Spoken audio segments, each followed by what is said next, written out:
মুভিতে ৩ জন নায়িকা থাকছেন এটা কনফার্ম, বাট কে বা কোন নায়িকা এই মুভির পার্ট হতে যাচ্ছেন সেটা নিয়ে সিনেপাড়ায় এবং সাকিবিয়ানদের মধ্যে গত কিছুদিন জল্পনা কল্পনাটা বেশ ভালোই জমে উঠেছিল।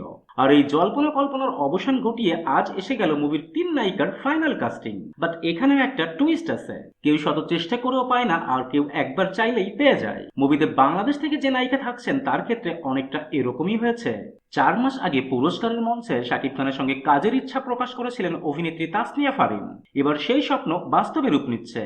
তাসনিয়া ফারিন প্রিন্স মুভির শাকিব খানের ৩ নায়িকার মধ্যে সম্ভাব্য নায়িকার একজন হতে চলেছেন। মুভির অন্দরমহল থেকে যতটুকু জানা যায়, সিনেমায় ৩ নায়িকার একজন হিসেবে তার উপস্থিতি নিশ্চিত হওয়ার পথে। দ্রুতই আসবে আনুষ্ঠানিক ঘোষণা।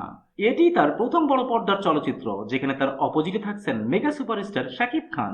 এর বাইরে যে ২জন নায়িকা হিসেবে থাকছেন এই মুভিতে, তাদের মধ্যে অন্যতম হল প্রিয়তমা ও বরবাদ খ্যাত ইদিকা পাল, এবং সর্বশেষ যিনি এই মুভিতে নায়িকা হিসেবে অভিনয় করতে যাচ্ছেন তিনিও পশ্চিমবঙ্গ থেকে। আর তিনি আর কেউ নন, তিনি হলেন এই সময়ে পশ্চিমবঙ্গের ব্যস্ততম নায়িকা রুক্মিণী মিত্র।